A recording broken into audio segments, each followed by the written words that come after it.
Hello, everyone. My name is Nadun Suryarati. I'm part of Link4's marketing team, and I will also be your host for the day. First and foremost, thank you so much for joining with us today on our webinar. We're due to start in a few minutes, but we're just going to wait a little longer just so to allow everyone else to join the session. Right, so while we wait, a reminder that today's webinar is an industry-focused session that covers the benefits of e-invoicing for government suppliers. We believe that it's a session that's going to be equally beneficial for both government vendors as well as overall government agencies. Now, since this is the webinar, you will not be visible or heard, but do use the Zoom chat feature on your screen so that you can use it to share your questions. And actually, to benefit everyone, it would be really good if you have queries. So do shoot your questions as they come to your mind, and we will tackle them at the end of the session.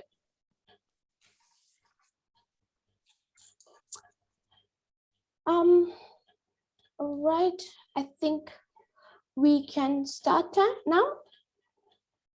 All right, so today's webinar titled Top 5 Benefits of E-Invoicing for Government Suppliers. As you would have seen in the invitation, we have today as our presenters Mark Stockwell, e-invoicing director at ATO, and Robin Sands, CEO at Link4. Both have years of experience and history within the space of e-invoicing, and they're recognized as leaders in the industry. So please pay close attention now as we hand over the controls to Mark to cover an introduction to e-invoicing. Mark, over to you.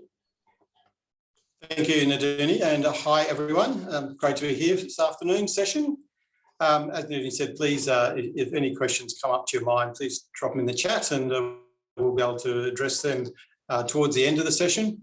But I'm going to kick off providing some context, because I think any time you come across something that's a big change potentially for your business, you need to know the context. It makes you able to understand more about what it is you're trying to do and the outcomes we're trying to achieve. So I'm going to talk about e-invoicing and how we got to where we are today, firstly. As you can see from the timeline that's popped up on the screen, we started way back in 2015. Both Rob and I were only young boys back then, and we were looking at a report that was commissioned by the ATO back then about what were some of the irritants or issues that business saw in being a productive business. Now, not unsurprisingly, the administration of invoicing was one of those items that were called out saying they needed improvements. Secondly, there was another one around payment times.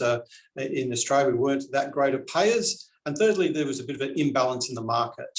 And hence, they wanted a system or a solution that could actually overcome some of these things. And hence, why we started down this e-invoicing journey. So initially, the ATO facilitated bringing a group of industry participants together, and Link4 was one of those, I remember back then, to look at what would be required for the market. So we formed this group, understood how we can improve upon the current world of e-invoicing, and obviously a standard is what was decided upon. Fortuitously, there were some other standards internationally at the time as well that we could mirror or copy from, which we successfully did. And then we piloted in 2018-19, we did a pilot just to prove that it was something that Australia could adopt for us. About the same time, the ATO also started partnering with the New Zealand government because they saw what we were doing and were very impressed that this is something they could also see of a benefit for the New Zealand market. So from that point on in mid-2018, we then started looking at an international standard, open standard called PAPOL at the same time. So we then approved the proof of concept in early 2019. Immediately on top of that, they announced that we would be using an international standard both in Australia and New Zealand. And from that point, we've now gone on the journey we have over the last couple of years. What it's meant, though, before we went into that standard, we had to make some decisions in the Australian market, particularly about what was the design going to be. Because as a country or a jurisdiction, each of the jurisdictions in the globe look at different ways of implementing e-invoicing. So the two ways, one was largely about improving your GST compliance or secondly, improving the economy's productivity. Our government at the day went with the view to improve our productivity because our GST compliance was relatively good in this country compared to others. So we went down the route of looking at how we can make businesses more efficient, more secure. And that was really the underlying principles behind the design, which we landed with. So what we did in 2019 quickly was formed what we call a PEPL authority, which is the role of the ATO here in setting up the network, the specifications for software to build to, and start the network effect happening. Unfortunately for us, a thing called COVID come along within a couple of months later, which means that slowed a few things up. But not to say we didn't stop, we just slowed it a little way. And what it meant, though, we continued building that network. So over the coming 24 months, we're able to bring on board about 30 access points into the environment. And what the role of these access points, like Link4, is to actually connect businesses to the network so they can safely, securely push their data, invoice data, across to their trading partners. So that's what we've been setting up, ready for business to join. Similarly, in the background, software companies have been building their software ready for business to actually adopt that software to enable them to produce the e-invoice in the right format. So that's nearly coming to its conclusion now. And what it means is where we are today is we've got a network established. We've got all our connectors or our access points ready for business. Largely the software is largely ready. So this is a really important, exciting kickoff point for us here in Australia. And we really look forward to what it really means going forward. If I just jump to the next slide, I just want to talk a little bit more about why the ATO is involved, because it is probably the most common question I get at these sessions. As I said before, we were selected to be the PEPL authority in Australia on a couple of reasons. It is a large-scale change, and not unlike some other large-scale change for business that we've seen over the last 10 years, where the ATO has been central to that change. The items we'll talk about there are things like SuperStream for employers. Then we had single touch payroll. Through COVID, we had JobKeeper. These are all large-scale initiatives that are affecting business, but where the ATO was in a facilitation role to help business make the change. So we play an important role in business, and how we're able to be successful at that is the partnerships and the relationships we have with the software industry and also our tax agent bookkeeper industry. Through those partnerships, we're able to support business most effectively and bring about the change as seamless as possible and as timely as possible. The other question I'd like to dispel, I suppose, sorry, the other point I'd like to dispel is about the data itself. Now, people are probably a little bit skeptical. Why is the ATO involved? This involves invoice. Does that mean the ATO can see the invoice? And the simple answer is no, we can't. We don't have any infrastructure. We don't have any services that give us the data at all. We're removed completely from the network other than that governance role. So we can't see the data. We don't have any legislation to even to allow us to see the information that's held and passed through the network. And that goes back to the original decision the government took a few years ago about improving productivity. It wasn't about compliance, and hence why we can't see the data. So next slide I'm going to touch on then is why. And I touched a little bit at the beginning in my introduction about what we're trying to achieve through e-invoicing here in this country. And the first big point is about saving time and money. It is by far more efficient way of doing business, and it streamlines a lot of the manual process that we see in the traditional way that people are used to doing in what we call invoicing. So a lot of people are very familiar with the idea of creating an invoice, a PDF, attaching it to an email and sending it through to someone's inbox for them to consider and pay. Whereas we're taking away that email transmission. So it's going to be just your software to your trading partner's software without the need to have emails in between. Now, one of the main issues with emails, of course, people would see in the digital age is about emails being compromised or fraudsters being involved in phishing or spoofing emails, changing details about the business, particularly their bank accounts. So this is the traditional way that the fraudsters have been operating. quite successfully, unfortunately, for a lot of businesses in Australia. But we're taking that email out of the system. Gives a huge difference in terms of protection. Yeah, I mean, you can't be bulletproof and have everything locked down, but certainly takes away the main reason for this fraud that happens. So, in top of saving time and money, they're two big features for me. The other important ones we considered was about that faster payment times. Now, with the more efficient, streamlined way that the invoice is transmitted, means that generally you don't get holdups from human errors or lost information, which delays those payments. So we're looking to see boosting those payment times as a consequence of using this system. Secondly, about making better decisions, business decisions.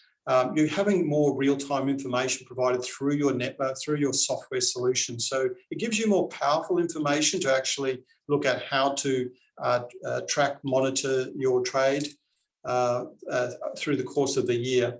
It also helps with record keeping because you've got digitized information at your fingertips, which actually makes it more efficient when you're doing your normal reporting obligation to tax or to other agencies you might have to undertake reporting obligations. I've touched on the security factor. Lastly, about the environment. Yes, what we've seen here is removing the paper cost. With that, also the resources that go with paper, the cost of running and buying machinery like scanners and printers. You're reducing your overhead, so it's better for the environment. And another factor that's come out in the last couple of years during COVID is that a lot of businesses struggle because their staff couldn't be in that office because of the restrictions they are under. So what eInvoicing does is allow that flexibility to actually have people working from home, away from the normal office environment where scanners and printers and storage systems normally sit. And that, I think that's a great outcome for business to actually have that flexibility going forward. I'll probably go to the next slide then to give a bit of an update of where we are today. And this is really now where the rubber hits the road.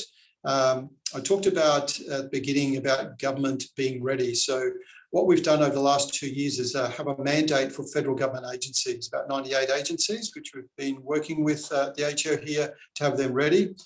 They're about 95% ready come 1 July. So it's a pretty good effort. We're nearly close to having the full mandate in place.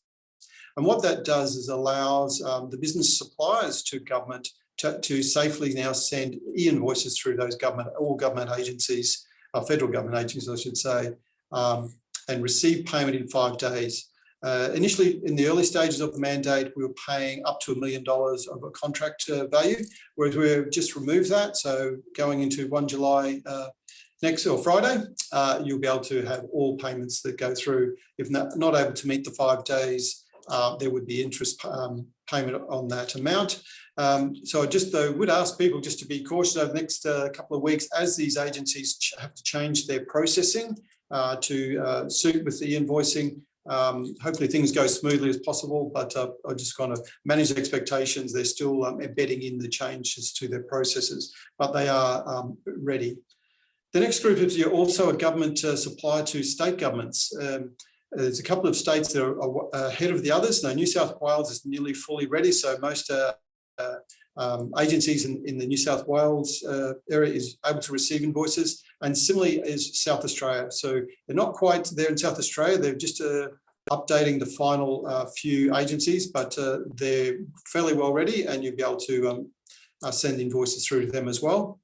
I would mention New South Wales is also paying in 5 days like the federal agency is. So it's a fantastic incentive for businesses who deal with New South Wales. Now, the other state agencies aren't far away. A couple of the big areas in pilot mode as we speak, and a couple in procurement stages. So they're all busy working over the next 12 months to be ready to support their supply chain. In the local government sector, we're not quite there yet. We've got a couple of early adopters, but we're waiting for a couple of other big metro councils also to come on board. But again, like the states, I'd expect to see them coming on board over the next 12, 18 months. You'll see a lot of local businesses, local government also able to support their small business sector. Now, the important one for me also is business. So whilst government is putting its money where its mouth is and showing leadership in terms of being ready to support our supply chain. We also want big business to do that. So I'm really pleased to be able to announce we do have a couple of big businesses there on the screen. Bunnings, most people would know about Bunnings, BOC Gas, another success story where these are large businesses that are sending invoices actually to their customers at the moment. And this is really showing already some great outcomes and great benefits to the users of the invoicing system. I'll be really happy in about a month's time. I'll be able to announce another few very large Australian brands, which demonstrates that big businesses on board. They're just going through the normal implementation phase, which is a bit more complex than the average business, but they're getting ready as fast as they can. And you'll see a full range of utilities, banks, retailers across the whole sector. So you'll see a lot of large business on board. With that, though, with small business as well, we will see majority of all small business software will be available as of next month. So what this means is most small businesses, if you're using an existing software package, will be invoicing enabled. You simply need to do that simple registration process and be ready to start sending and receiving invoices to your trading partners and getting the benefits. So we're looking forward to seeing how that'll overcome those points I raised right at the beginning about being saving yourself time and money, being more secure than where you are today with email, having a more flexible business environment for you and your staff, and all over it's a win-win for our business. The last point I'd make on this slide, just about a point at the bottom there, is eInvoicing Week. So this is an initiative we started in I have to get my dates right here. 15th of August is the date I'm looking for. We're a week of announcements that you'll see more large sector businesses announcing they are now ready and open for business, but also a lot of case studies for business to see how it actually works and the benefits that businesses are already receiving. I'm really pleased to say there's about 16,000 businesses already registered and already are starting to e-invoice. So it's not as if it's coming, it's already here, it's already available. It's simply just needing to contact your service provider or your accounting package, see when they're ready, if they're not already, and the process you just need to sign up to so that you can start getting the benefits for your business as soon as possible. At the end, I'm happy to take more questions. Likewise, though, the last slide is just our website. If you just go to ato.gov and /e-invoicing, you'll see that, but you also see more information about how to get involved with invoicing, more about those benefits, a bit about invoicing week, etc. So a lot of materials there for you to understand and get yourself across. So I'll pass back to, I think, Naduni. Do I come back to you? Yes, Mark, that's correct. Right, thank you so much, Mark. That was a really insightful introduction as to how e-invoicing came to be and why any organization, as a matter of fact, join e-invoicing, the invoicing network, as well as its status in year 2022. So thank you for all of that. So now to take us through the top 5 benefits of e-invoicing for government suppliers, I will pass over the controls to Robin Sands.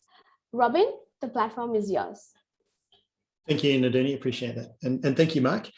Yeah, so Mark's given some really good background to e-invoicing, and we will be touching on some of those same points. I'll just be adding a little more color to it, and I'll be looking at, I guess, 5 key points that we want to get across today. Like, what is it? Why do people do it?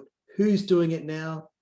The government's involvement, and then how to become e-invoicing ready. So these are 5 topics we're going to sort of keep repeating back to right through. But first of all, I want to introduce Aaron to you. So Aaron, he owns a restaurant in the city. He actually does. It's a really good spot to go for coffee. That's good coffee. But Aaron received his supply of coffee. He got invoiced by his supplier.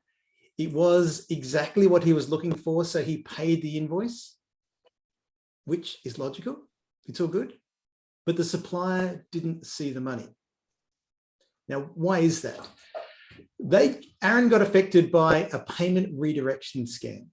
That's where an invoice is sent via email, it gets intercepted, bank details changed, and then the right person doesn't get the funds. So Aaron loses his money, the supplier loses their revenue. People are not happy in that environment. Payment redirection scams were the biggest scam to hit small business in 2020, and that it increased, I believe, about 5-fold in 2021, which had a big impact on many businesses, particularly small businesses. And often I can be in a room and say, talking to 6 people, one person hasn't heard of payment redirection scams, 4 people have heard of it, and there's always one that's either been affected or knows someone who's been affected. And that's increasing.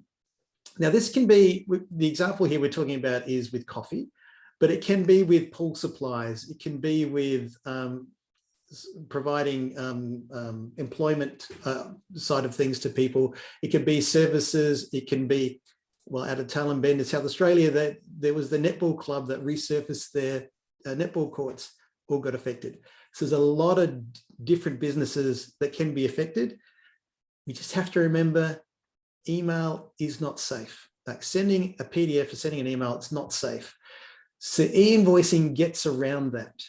And as Mark said, e-invoicing is allowing the accounting systems to talk together without the need for email and PDFs. So like if you'd said to me a few years ago, like, what is an invoice? Or even, how about you, how would you answer that? What is an invoice? I used to say it was a piece of paper that had the information of a transaction on it. But it's not true, is it? I mean, the transaction is the actual invoice information. Like a supplier's system has all the information in there about what is being sold, and the customer needs to get that information into their system. We often put it on a piece of paper to transmit it across. But really, if the accounting systems talk together, then that same information goes across in a safer way and a more efficient way. So the first question is, what is e-invoicing? Well, e-invoicing is the ability for the accounting systems to talk together. That's as simple as it is. It's a new concept for many. We don't need emails, just allow those systems to talk together. A lot of benefits have already been discussed. And as Mark said, we've been doing this since 2016. So we've had a lot of different reasons about why people do e-invoicing. But the biggest one that's risen to the top in the last couple of years is this aspect of scams. So a lot of people will choose to do invoicing to protect themselves from scams, or even a local government like a council will adopt e-invoicing to protect their community from the scams because we know small businesses are the ones that get targeted. We think of Aaron when we look at this of like, it can have a big impact on someone when they get affected. And yet switching to e-invoicing can make that so much easier. And I think, Mark, actually, you had a session yesterday with some of the security people talking about all the influences and things that affect people today. And e-invoicing is a solution that can help them. Second thing on the list, second great benefit for being able to supply government is getting paid faster.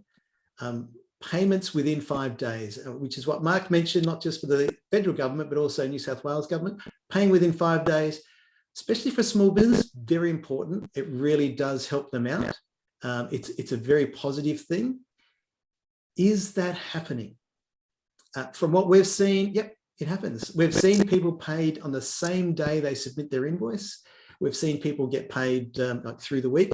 But you can do some business for the government department, put an invoice in on the Monday, have the money in the bank by Friday. That's such a relief and so much more beneficial for a small business. So it's definitely a great incentive for small businesses to adopt e-invoicing. And of course, both sides need to have it. So the government department, the local council, all need to be a part of this. Storage savings. You don't need to store physical documents. You don't need to print stuff out, store them and keep them for 7 years. In fact, the e-invoice is recognised as a legal document by the tax office. And so there's no need to store physical documents at all. It's more efficient. Statistics show, and we're talking round numbers, but it's roughly $30 to process a physical invoice. $27 to process a PDF, and around $10 to process an e-invoice. So it's a lot more cost effective to switch to e-invoicing for both sides, for those sending and for those receiving. It's a lot better. And the fifth point listed on the benefits here is about cloud accounting and business systems. And that's the best way to summarize this, that e-invoicing is available to everyone. Like if you're using a cloud accounting system, it's often already, built in and connected for e-invoicing, or it takes just a couple of minutes to be connected with e-invoicing. And so e-invoicing is just very accessible these days in Australia. And it's great to see the software companies getting behind it and getting it ready. So the second question was, what are the benefits for e-invoicing? Well, there's 5 benefits. Being protected from the scams is one of the most motivating aspects for businesses these days, but getting paid faster is really good for the economy. So there's some really good benefits there.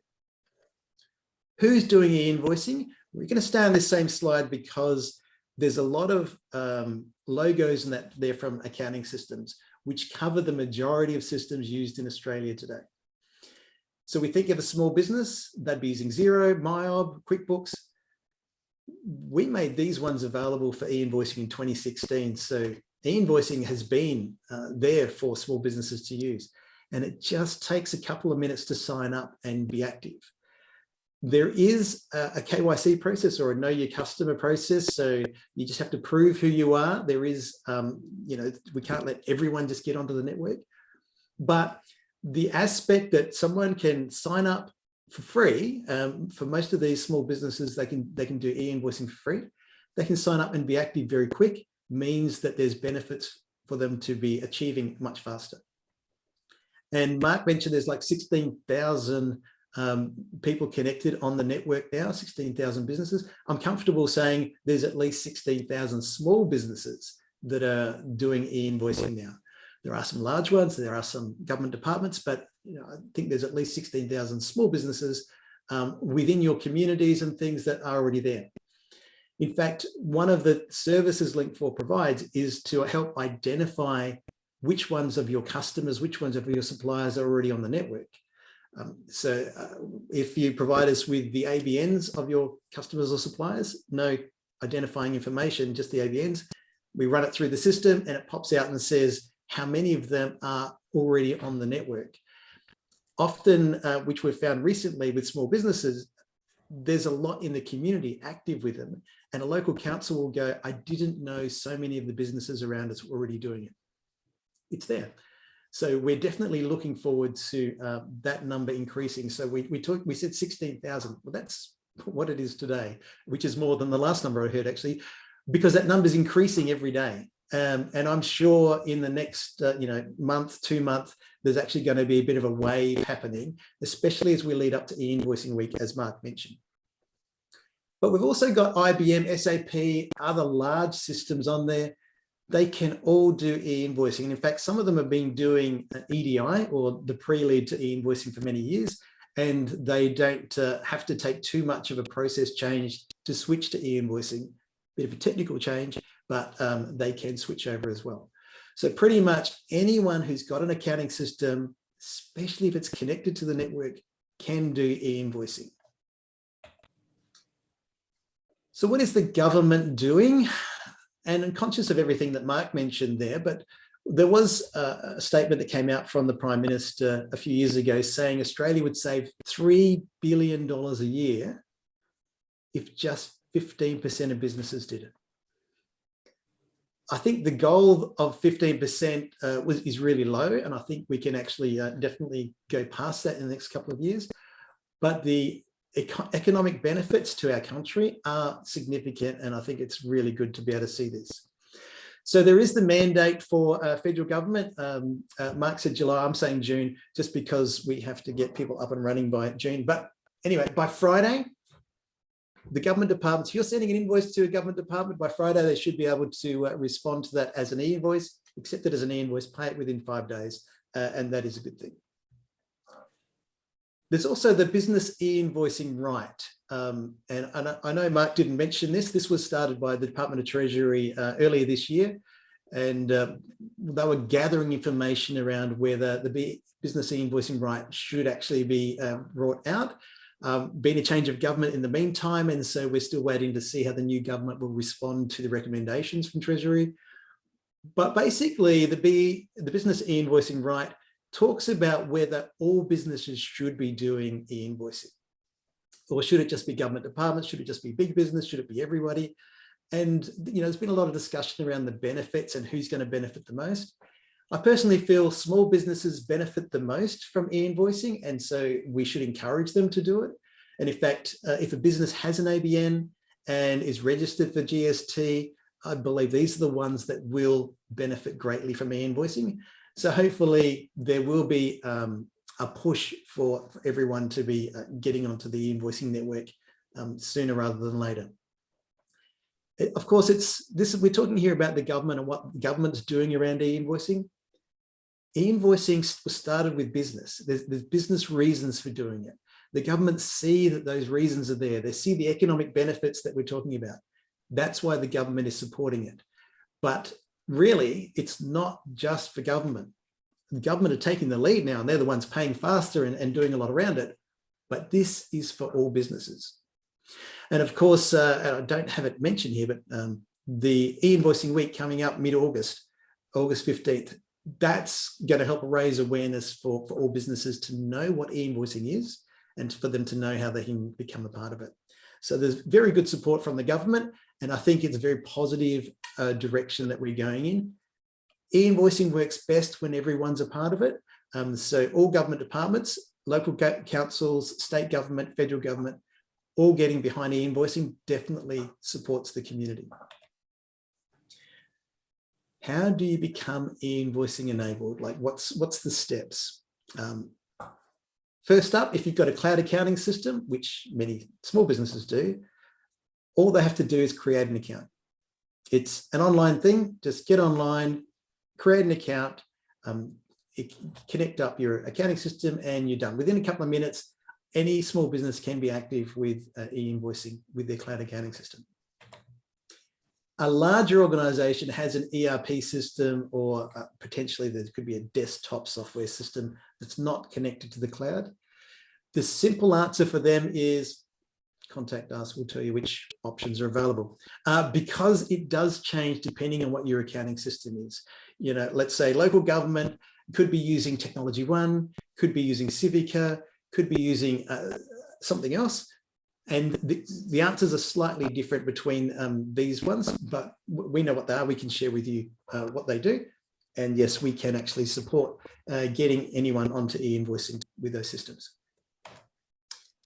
Once you've got your accounting system, once you're ready for e-invoicing, you need to find an accredited service provider. So let's think about the phone network for a minute. If you've got, say, a mobile phone, you've bought your handpiece, you've got your mobile number, you have to select a provider, whether it's Optus, Telstra, Dodo, someone else, whoever's out there. You need to pick someone that you trust that's got good coverage and can support you. And so the ATO actually provide accreditation to pick who these service providers are. And they're like the referee or the umpire to make sure that everyone plays together nicely. And of course, if they don't play together nicely, they get sin binned. But we look forward, we're a part of that, and we look forward to being a service provider for thousands more businesses. And just so you won't say, well, sure, Link4, who are Link4? Let me tell you. We do have a good history with e-invoicing. We've been doing it since 2016. So we've got thousands of small businesses that are active with e-invoicing. And for many years, we're leaders in getting small businesses onto the network. We're also the first one to get the first enterprise on the network. BAC Gas, sending and receiving invoices, was, we're very proud to have that relationship and partnership with them. We are the most popular service in use by federal government. Department of Treasury is one of our early ones and a good reference site for us, along with industry, geoscience. Look, there's a lot of them that are using Link4, and we're very happy to be supported within the government community, especially because we're an Australian entity ourselves. It does help. Also the first with many software companies. So you think of Xero, QuickBooks, Maya. We are very early in getting them active with e-invoicing. And as you probably read or heard, we have got the first large council on the network as well. And Devonport City Council came to us because they wanted to protect their community. They wanted to be first with, leading the e-invoicing charge and supporting their local businesses. And so we're very happy to support them. So Link4 has a good history there. We are very happy to be an accredited service provider. And if you would choose to work with us, we're more than pleased to work with you. And whatever you do, make sure it's an accredited service provider, preferably Australian. So set a date. No point in saying, oh, e-invoicing is wonderful and we can have boardroom discussions about saying how good it is, and then 6 months time going, actually, what happened about e-invoicing? We talked about it, we didn't quite get there. Set a date, have a project and set a date and work toward that date. As we say, small business or cloud accounting systems can be up and running within minutes. ERP systems take longer. It may take like up to 4 weeks to get them active, but you don't have to plan 6 months out or anything. It can actually be done in a very short time. And then tell your trading partners that you're doing e-invoicing. Because if you've got the solution in place and nobody knows about it, they're not going to send you an e-invoice, or they're not going to ask for you to send them to them. If you tell all your customers that you are now able to send e-invoices, you might be surprised how many of them can accept them. Vice versa, if you tell your suppliers you're now accepting e-invoices, then they're excited and they can start sending them through. It's keeping it quiet doesn't actually benefit everyone, but building out the network does. So helping to inform the trading partners is good. We have a lot of tools, as does the ATO, in providing support in helping to promote the messaging of being active with the invoicing. So that's the fifth point that we're looking at there. It's quick and easy to be active with e-invoicing, and just reach out to us and ask us and we can help there. Just before I wrap up, don't forget, put any questions you've got, put them in the Q&A box. We'll be coming to the questions shortly. All right, so we talked about what e-invoicing is. It's seamless invoice delivery. Allow the accounting systems to talk together. You don't need email. You don't need to worry about those threats from those scams. Why do it? Well, protection from scams is a big one.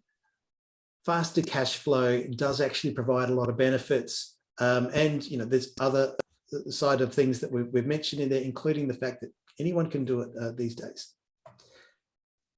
Who is doing it already? Well, thousands of businesses. This is not new. It's been going for a few years. Early adopters have been out there. They've refined it. All federal government agencies are ready for it or getting close to it. State governments are ready. Small businesses are doing it. It's definitely happening. The government are supporting it. E-invoicing week is coming up August 15th. And of course, the government are paying within 5 days, which we're very happy about. And for you to become e-invoicing active, pick a date, start a project. Feel free to talk to us about how to plan an e-invoicing project. So there's some 5 points to know about e-invoicing. Back to you, Naduni. Thank you, Robin. Quite an informative session. All right. So as we have come to the end of today's agenda, we can now move on to the Q&A session. Just a small announcement that we also have Sam Hassan here with us, who has joined us as a panelist. Sam is the CTO at Link4, and he's here to answer any questions that you may have that are of technical nature. So what I'm going to do is I'm going to go through the questions and read them out one by one, and I will let you, Mark, Robin, and Sam decide among the three of you who will be best positioned to take each one up. All right, so let me see. Starting with question number one, somebody has asked whether, all right, the question reads, do we still need to send invoices by email if we send them as e-invoices? I can answer that one. No, it kind of defeats the purpose a bit, because if your emails can be risky to send things via email, and if you're sending an e-invoice and an emailed invoice, it could double up, but it's not needed. It just complicates things. It's actually e-invoicing works very simply, and so set up e-invoicing, and it just works so smoothly for people. Right. Thank you, Robin. So moving on to the next question. I think this one is for Mark. Somebody has asked us, are there any incentives available from the ATO or Commonwealth to be an early adopter in local government? Thanks, Robert, for your question. No, there's no, if you're looking for monetary incentive, no, there's not. The big incentive we put forward is that fast payment of 5 days, which we think is a fantastic incentive. And as you saw, the New South Wales also was doing likewise. What the government is doing, as Robin mentioned, about just reviewing how adoption goes over the coming months and years, so that they look at incentives down the track. But at the moment, we think the benefits, as Robin pointed out, there's significant benefits to business and time and money savings to be had. So we think it speaks for itself. Right. And I think too, just the aspect there that a council is supporting their local community. I mean, we speak to councils all the time that's one of the motivating factors for them, that they may not see the benefits within their own departments as much as what their own communities will see. And so they're out there supporting their communities. Good point. Right. Thank you both, Mark and Robin. Next question. Is there any way to get all of my customers to accept e-invoices? Sure, yeah. So it's all around education, I think. I mean, the fact that a lot of people don't know who's already doing it. Mark, your team has got some tools, haven't they, for when a government department gets onto e-invoicing and how they can communicate the messaging out? Certainly, what we've done for the at all levels of government is that we've created a space, a web space, what we call as GovTeams. This is for government agencies, and so in there we've got a whole host of material, be it business cases, onboarding plans, all that sort of normal documentation that you need when you're setting up a project. Being a good public servant, we have bureaucracy and we have good project planning. And so, but we've got all the templates and information needed for government agencies to actually, one, procure and get on board with the technology, but also then how to do a change management plan to make sure that your staff and business is ready for the change. And actually it's as seamless as possible to onboard with your suppliers. So yeah, it's a great set of tools that I highly recommend. I just would like to add to that is with using Link4, you can get most of your suppliers to invoicing. We have more than 15 cloud accounting and ERP systems connected to Link4. But even if they are not using any of the systems that can send the invoices through the integrations we already have, we also have another Link4 Invoice Express product, which allow micro and small businesses who are just still using Word and Excel or even handwritten invoices to create invoices and send them through the network. So with our, as part of our product implementation, we discussed with you the onboarding services we can provide, starting from running surveys to find out what systems used by your suppliers, engaging with them based on each software system with the steps they need to follow, creating content for landing pages, to guide each one of them based on the software they use, what they should do. So definitely we can help with the onboarding services to get most of your suppliers to invoicing as quickly as possible. Right. All right, thank you for that. And moving on to our next question. Is e-invoicing going to replace OCR technology? What suggestions would you give to those who is looking to adopt OCR technology before e-invoicing is fully implemented? Would you like me to read that again? Do you have it? No, that's fine. Look, short answer is yes, e-invoicing will overtake OCR technology, which is great. I mean, the OCR relies on the fact of having the document, whether it's a physical or a PDF. And in the future, we won't need that because if you're doing e-invoicing, you don't have that document flying around. So eventually there won't be a need for OCR. There'll still be a need for it in the short term because, if you go and buy a coffee, you get a little receipt, you can OCR that. But yeah, e-invoicing is definitely coming through. Right. Okay, next question. If we wanted to get our whole team up to speed with e-invoicing, is there training available? Yes, maybe Sam, you want to take this one because you do our training courses. Yes, sure. So we have training programs for government department teams or local government teams to get up to speed with e-invoicing, what does it mean, how it works, how they can help with suppliers with their onboarding requirements. Please get in touch with us, and definitely we'll share our training programs with you as well. All right, let me see if we have any more questions. Anybody else wanting to ask any questions? All right, go one more. How do I know who else is doing e-invoicing? Okay, let me take this one. Okay, when you use especially with Link4, because this is one of the unique features we have in Link4, we synchronize your list of suppliers, and based on the invoicing network, we show you through your Link4 dashboard who's ready for invoicing straight away. The other way around is there is a website called People Directory, which you have to search for either your customers or suppliers one by one. But we take that part of the process out from your way, and we do it for you. You can just see all the customers and suppliers in Link4 dashboard straight away. Right, thank you, Sam. Let's just wait a few more seconds to see if there are any other questions coming through. I believe we've answered all the questions in the Q&A chat as well as the direct chat.